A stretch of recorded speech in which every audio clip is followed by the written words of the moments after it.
Hello guys, magandang araw ulit. Alam nyo guys, at ito na nga, nakikita nyo ba yung mga nakapost sa social media? Yung patungkol sa Bagyong Owan, nariyan na yung Sierra Madre, tatamaan. Tapos meron pang lalamunin ng buong Pilipinas. At kung ano-ano pa, mga kababayan, ang nakapost ngayon sa social media. Alam niyo mga friends, kapag yan ay patungko ating didibdibin ng husto, ang mga post na yan, naglilikha lang yan ng anxiety, naglilikha ng depresyon.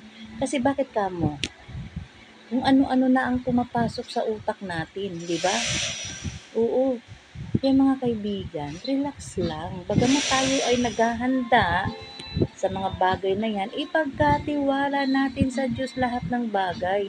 Kasi alam mo mga kaibigan, alam nyo ba, kung laging didibdibin, problemado na nga ang mundo, problemado pa nga ang bansang Pilipinas, ikaw namumroblema ka pa, magkukos ito ng anxiety mo at depression mo. Oh, eh ngayon, kapag inatake ka ng mga anxiety, inatake ka ng depression, paano na ngayon yan? Sinong sasagip sa'yo? E paano kung pumasok na nga sa bansa ang bagyo? O diba? Sinong tutulong sa'yo? Wala. Natural. Ang mga mahal natin sa buhay, sasagipin din nila yung mga madaling masagip. Ikaw, isa ka pang sasagipin. O diba? Kaya mga kaibigan, relax lang tayo. Pagkatiwala natin sa Lord. Ang mga bagay-bagay, huwag tayong magpadaig sa mga kung ano-anong nakapost sa social media. Oo, alam natin may bagyong paparating. 'Di ba? Pero yung didibdibin mo na ng husto, didibdibin mo na ng kung ano-anong nasa utak mo, pananakot sa utak mo, yan ang numero 1 magkukose ng anxiety, mga langga, at ng depression. Kaya bago pa dumating ang mga bagay na yan, relax lang. Mag-pray ka lang. Tiwala ka lang sa Lord na may magagawa ang Lord sa buhay mo. May magagawa ang Lord sa bansa. Kasi kontrolado ng Panginoong Diyos ang ating bansa. Hinahayaan lang talaga mangyari ang mga bagay-bagay na yan dahil nga sa kasalanan na rin natin ng mga tao. Oo, kasalanan natin mga langga. Sukat ba namang iboto natin ang mga korap? Diba? Sukat ba naman ang mga korap na mga politician ay ating iboto? Alam naman natin na hindi yung mga yan mapagmahal sa nature. O, diba? Sukat ba naman sirain nila yung likha ng Diyos na nature? O, so, walang ibang sisihin dyan mga langga. Hindi natin pwedeng sisihin ang Panginoong Diyos. Ang sisihin natin ang ating mga sarili. Bakit ka mo? Binoto natin yung mga korap eh. Mantakin mo ha. Lubog na nga ang Cebu. Wasak ang kanila mga bahay, mga langga. Tapos ngayon sasabihin ng ating presidente, yung slight lang, 5,000 ang pwedeng ibigay. Yung wasak, 10,000. O saan makakarating yung halagang yun, di ba? Di ba mga guys? Imagine mo ang lumubog sa Cebu ay nasa loob ng subdivision. Makita mo ang mga sasakyan ng mga yan nagkapatong-patong. Diba? Nagkapatong-patong ang mga sasakyan ng mga yan. Malakas ang radyo. Baka tayo ma-copyright. Nagkapatong-patong ang mga sasakyan yan. Ibig sabihin, nasa subdivision ng mga nakatira dyan. Malamang yung iba dyan, negosyante, may mga kaya. Ibig sabihin, dahil mga negosyante at may mga kaya, ang mga nakatira dyan, malamang nagbabayad ng tax yung mga yan.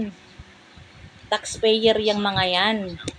At alam niyo ba mga langga, baka yung mga tax ng mga yan, higit pa dun sa ibibigay na 5,000 sa paggawasak ng kanilang bahay. Diba? At ang tax na yan, baka yung tax nilang ibinabayad nila dun sa nawasakan ng bahay na wasak, 10,000 raw ang ibibigay ng gobyerno. Baka mas malaki pa dun ang ibinayad nila sa tax. O diba? Kahit nga mga langga, ordinaryong tao, tayo, mga ordinaryong mamamayang Pilipino, nagbabayad nga tayo ng VAT. Mantakin mo, pumunta ka ng groceryhan. may VAT na yun, VAT added. Pumunta ka ngayon kumain ka sa mga fast food, may tax din yun, may VAT, value added tax, di ba? Ibig sabihin lang mga langga, tayong lahat ay nagbabayad ng tax. Mapa-tax yan o mapa-VAT.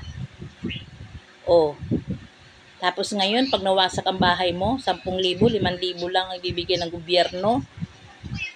Ngayon, sisihin natin ang Diyos dahil dyan sa pagkawasak ng kung ano-ano, nilikha niya. Eh tayo rin naman ang may kasalanan dahil binoto natin ang mga yan. Diba? Maging ano na lang tayo mga lang, open-minded. Maging open mind na lang tayo sa buhay. 'Di ba mga langga? Imaginein mo 'yan.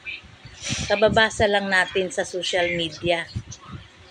Ang taga Cebu, mayroong 5,000 at mayroong 10,000.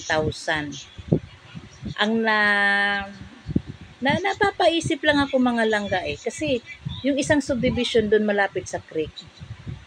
May kaya mga nakatira doon Imagine mo, yung isang vlogger doon, kumikita ng milyon yun. Naturalmente, malaki tax nun. Diba? Tapos, bibigyan lang siya, tutulungan lang siya ng gobyerno ng 10,000. Diba? Ganun na mga langga. Kaya wag niyong sayangin ang panahon niyo sa pag-aalala. Oo. Dahil paano pag inatake ka ng anxiety at depression? Do you think mabibigyan ka ng gobyerno? Ganun lang, mindset ba? Mindset. Ganon. Bye-bye. God bless you all.